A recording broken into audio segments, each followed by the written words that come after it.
Entertainment সেক্টরের একটা অন্যতম কোম্পানি যার নাম হচ্ছে সারেগামা।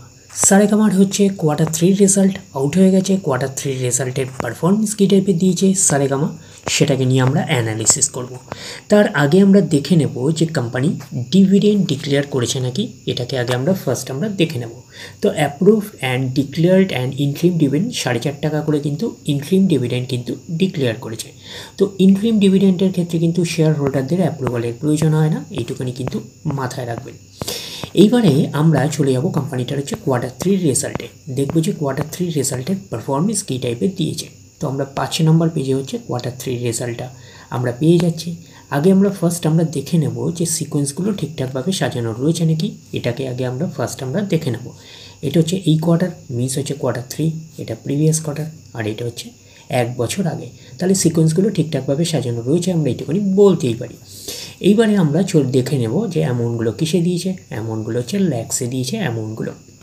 এইবারে আমরা চলে যাব কোম্পানিটার হচ্ছে টোটাল ইনকামে। তো টোটাল ইনকামে যাওয়ার আগে আমরা কি করব, একটু লার্জ করে নিয়ে অ্যাডজাস্ট করে নেব, তাহলে আপনাদের কাছে ব্যাপারটা আরও ভিজিবল হবে। এইবারে আমরা চলে আসলাম কোম্পানিটার টোটাল ইনকামে।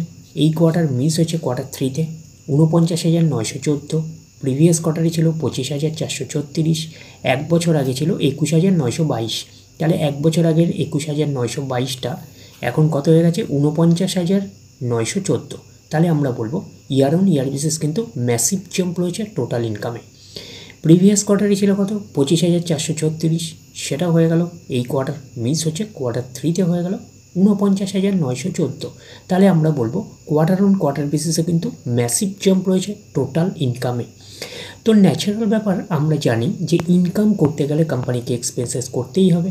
তো এখন দেখার বিষয় কোম্পানিটা ইনকাম করতে গিয়ে কতটা এক্সপেন্সেস করেছে। তো আমরা চলে আসলাম টোটাল এক্সপেন্সেসে। এই কোয়ার্টার মিস হচ্ছে কোয়ার্টার 3-তে 41,469, প্রিভিয়াস কোয়ার্টারে ছিল 19,506, 1 বছর আগে ছিল 14,914।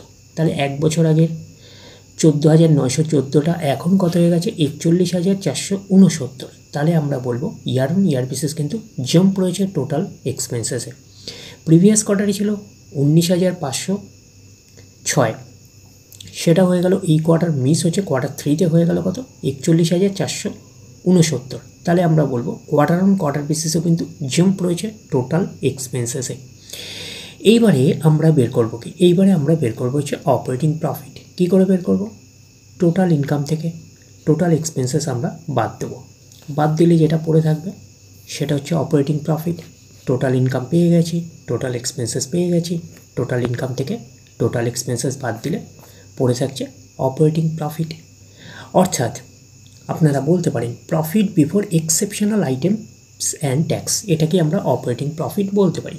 এই কোয়ার্টার মিস হচ্ছে কোয়ার্টার 3-তে 8,445, প্রিভিয়াস কোয়ার্টারে ছিল 5,930, 1 বছর আগে ছিল 7,008, 1 বছর আগে 7,008টা এখন কত হয়ে গেছে 8,445। তাহলে আমরা বলবো ইয়ার অন ইয়ার বেসিস কিন্তু জাম্প রয়েছে অপারেটিং প্রফিটে। প্রিভিয়াস কোয়ার্টারে ছিল কত 5,930, সেটা হয়ে গেল এই কোয়ার্টার মিস হচ্ছে কোয়ার্টার 3-তে হয়ে গেল কত 8,445। তাহলে আমরা বলবো কোয়ার্টার অন কোয়ার্টার বেসিসে কিন্তু জাম্প রয়েছে অপারেটিং প্রফিটে। তো অপারেটিং প্রফিটটাই নিশ্চয়ই কোম্পানির মেইন প্রফিট নয়। তারপরে কী করতে হবে, গভর্নমেন্টকে ট্যাক্স পে করতে হবে। গভর্নমেন্টকে ট্যাক্স পে করার পরে কোম্পানির কাছে যেটা পড়ে থাকবে সেটা কোম্পানির ফাইনাল প্রফিট বা নেট প্রফিট হিসাবে আমরা কনসিডার করতেই পারি। প্রফিট ফর দ্য পিরিয়ড, এটাকে আমরা নেট প্রফিট বলতে পারি, এটাকে আমরা ফাইনাল প্রফিট বলতে পারি। এই কোয়ার্টার মিস হচ্ছে কোয়ার্টার 3-তে 6,234, প্রিভিয়াস কোয়ার্টারে ছিল 4,495, 1 বছর আগে ছিল 5,235। তাহলে 1 বছর আগের 5,235টা এখন কত হয়ে গেছে 6,234। তাহলে আমরা বলবো ইয়ার অন ইয়ার বেসিস কিন্তু জাম্প রয়েছে নেট প্রফিটে। প্রিভিয়াস কোয়ার্টারে ছিল কত 4,495, সেটা হয়ে গেল এই কোয়ার্টার মিস হচ্ছে কোয়ার্টার 3-তে হয়ে গেল 6,234। তাহলে আমরা বলবো কোয়ার্টার অন কোয়ার্টার বেসিসও কিন্তু জাম্প রয়েছে নেট প্রফিটে। এইবারে আমরা চলে যাব কোম্পানিটার হচ্ছে ইপিএসে অর্থাৎ আর্নিং পার শেয়ারে। তো আমরা চলে আসলাম কোম্পানিটার ইপিএসে অর্থাৎ আর্নিং পার শেয়ারে। এই কোয়ার্টার মিস হচ্ছে কোয়ার্টার 3-তে 3.24, প্রিভিয়াস কোয়ার্টারে ছিল 2.33, 1 বছর আগে ছিল 2.72। তাহলে 1 বছর আগের 2.72টা এখন কত হয়ে গেছে 3.24। তাহলে আমরা বলবো ইয়ার অন ইয়ার বেসিস কিন্তু জাম্প রয়েছে ইপিএসে অর্থাৎ আর্নিং পার শেয়ারে। প্রিভিয়াস কোয়ার্টারে ছিল কত 2.33, সেটা হয়ে গেল এই কোয়ার্টার, মিলস হচ্ছে কোয়ার্টার 3তে হয়ে গেল কত 3.24। তাহলে আমরা বলবো কোয়ার্টার অন কোয়ার্টার বেসিসে কিন্তু জাম্প রয়েছে ইপিএসে অর্থাৎ আর্নিং পার শেয়ারে। তো ন্যাচারাল ব্যাপার আমরা জানি যে নেট প্রফিটের রিফ্লেকশনটা ইপিএসে পাই, তো নেট প্রফিটের রিফ্লেকশনটা আমরা ইপিএসে পেয়েছি। তো ওভারঅল কনক্লুশন হিসাবে আমরা নেট প্রফিটের ক্ষেত্রে কী পেয়েছিলাম, আমরা নেট প্রফিটের ক্ষেত্রে পেয়েছিলাম ইয়ার অন ইয়ার বেসিস এবং কোয়ার্টার অন কোয়ার্টার বেসিস, দুটোতেই কিন্তু জাম্প রয়েছে নেট প্রফিটে। তো ওভারঅল কনক্লুশন হিসাবে আমরা বলতে পারি যে সারেগামা ইন্ডিয়া লিমিটেডের হচ্ছে কোয়ার্টার 3 রেজাল্ট আমরা এইটুকুনি বলতে পারি আউটস্ট্যান্ডিং টাইপের একটা পারফরমেন্স করেছে, আমরা কিন্তু এইটুকুনি বলতেই পারি।